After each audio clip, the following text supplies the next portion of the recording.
Daniel, un consacré inarrêtable. J'allais dire un consacré instoppable. Alors pendant que je préparais ma prédication, il y avait le cuisinier qui était là. Je lui ai dit, est-ce qu'on dit instoppable? Il m'a dit, Daddy, c'est trop fort, instoppable.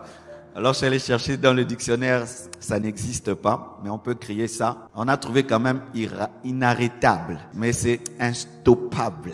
Alléluia, mes frères. L'ennemi Satan, le monde, combat les habitudes des consacrés. Aujourd'hui, je vais m'atteler sur les habitudes des consacrés. Lorsque tu es un consacré, tu as des habitudes de consacrés. Même les consacrés de Satan ont des habitudes.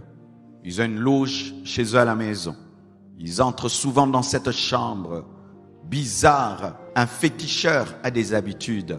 Un occultiste a des habitudes. Et un consacré a des habitudes.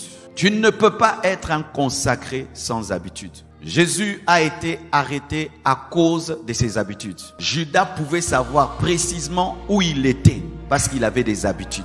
La consécration s'accompagne d'un caractère et le caractère est soutenu par des habitudes. Lorsque vous lisez Lévitique 6, verset 13 à 1, on nous parle des habitudes des consacrés de l'Ancien Testament, les Lévites. Lévitique 6, 13, la Bible dit à 15, le feu doit brûler continuellement sur l'autel. Il ne s'éteindra point. Le prêtre couvrira de cendres le bois consumé par le feu de l'autel et y mettra du bois frais chaque matin. Habitude, chaque matin. Il faut le bois chaque matin. Donc chaque matin, la femme du Lévite voyait son mari avec du bois. Chaque matin, le mari avait du bois pour que le feu ne puisse jamais s'éteindre sur l'autel. Il mettra sur l'autel le feu qui brûlera continuellement, réclame une, car rien ne continue sans art. Il offrira l'holocauste chaque matin, pas certains matins, chaque matin et chaque soir, pas certains soirs, chaque matin, chaque soir, le bois, l'autel, le matin, le soir, le matin, le bois, le feu, l'holocauste, habitude, conformément à la loi. Ainsi, il sera perpétué de génération en génération. Quand il y a consécration, il y a des habitudes. On reconnaît un homme consacré par ses habitudes. Là où il y a la consécration, il y a une routine. La consécration vient avec des routines. Les personnes propres ont des routines. Brossent leurs dents, n'est-ce pas? Se lavent régulièrement, se parfument régulièrement. Tu ne peux pas dire que tu es propre et tu n'aimes pas l'eau. Tu ne peux pas dire que tu es propre, tu n'aimes pas la brosse à dents. Tu ne peux pas dire que tu es propre, tu n'aimes pas le savon. La propreté, la consécration physique réclame une habitude dans la douche. La consécration physique du corps réclame une habitude avec le parfum, une habitude avec l'huile, une habitude avec la brosse à dents. Et la consécration spirituelle amène des habitudes. Montre-moi tes habitudes et je te parlerai de ta consécration. Les Lévites avaient au moins 6 ou 7 habitudes. Je ne vais pas entrer en profondeur parce qu'il n'y a pas le temps. Ils devaient se mettre à part. Quand tu es Lévite, déjà tu es mis à part.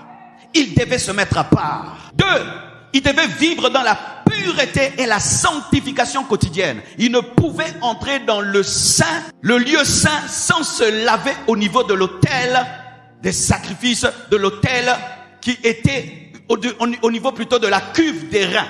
Ils devaient se laver au niveau de la cuve des reins. Il était impossible d'entrer dans le lieu saint sans passer par la cuve des reins. Une vie mise à part, la pureté, la sanctification quotidienne, pas seulement le dimanche, pas seulement le samedi, du lundi au dimanche. Une vie de louange et d'adoration constante. Il devait se mettre à part, il devait se sanctifier, il devait louer et adorer Dieu constamment. Il devait servir Dieu constamment dans la maison. Constamment, il devait être là, enfin qu'il y ait l'holocauste, enfin qu'il y ait le feu. Il devait prier régulièrement. Et la Bible nous dit prier sans cesse.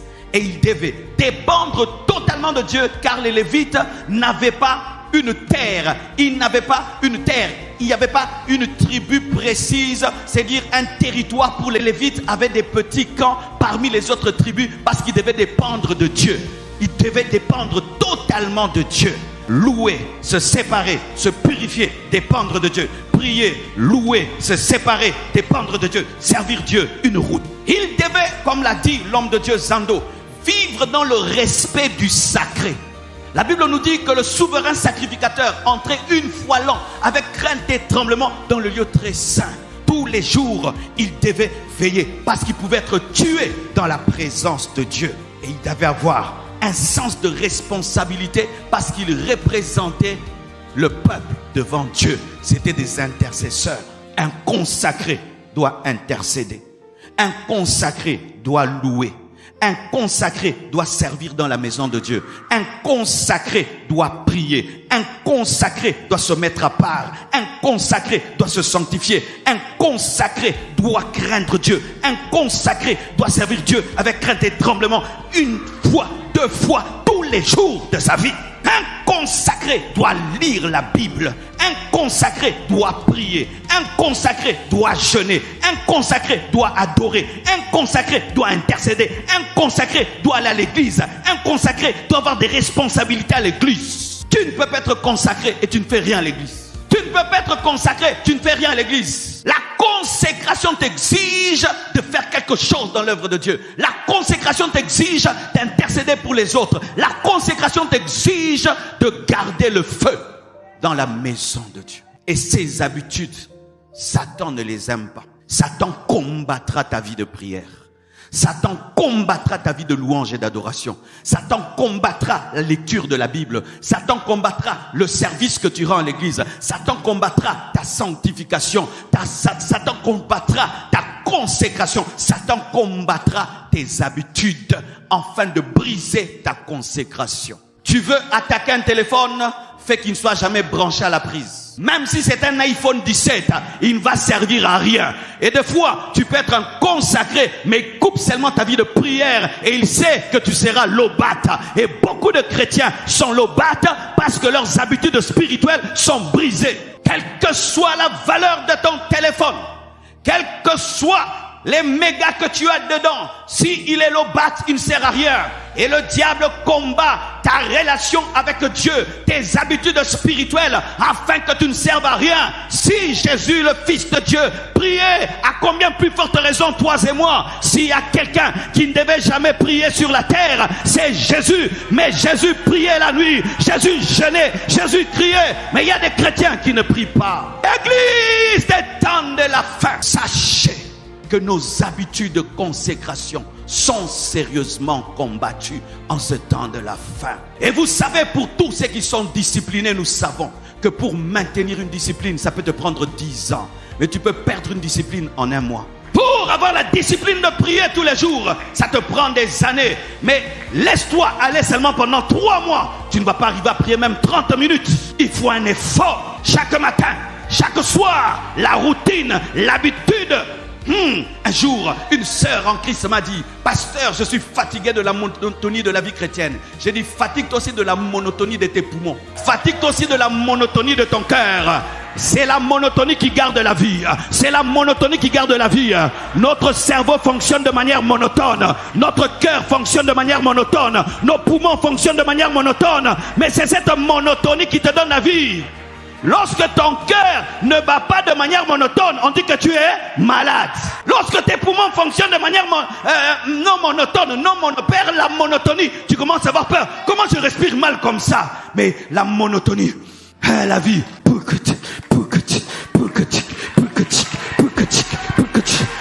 Viens à l'église, reviens et encore dimanche. Oui, je ne suis pas fatigué de la mort. La vie est monotone, mais c'est la monotonie de la vie qui est la vie. Aujourd'hui, nous sommes réveillés et nous allons encore dormir. Nous allons nous réveiller, nous allons encore dormir. Si tu refuses de te réveiller et dormir, tu vas mourir. Qu'est-ce qu'on va aller faire à l'église? Encore chanter? Oui. Encore prier? Oui. Encore écouter la parole? Oui. Encore donner l'offrande? Oui. Donner encore la dîme? Oui, oui et oui. J'aime la monotonie aloko. J'aime la monotonie du foufou. Si tu me donnes un foufou qui sent les parfums à la fraise, je ne vais pas manger. Moi, je veux mon foufou avec son odeur monotone. J'aime la monotonie de la nourriture que je mange parce que je connais en avance les goûts qu'il y aura avant de manger. J'aime la monotonie de la Bible.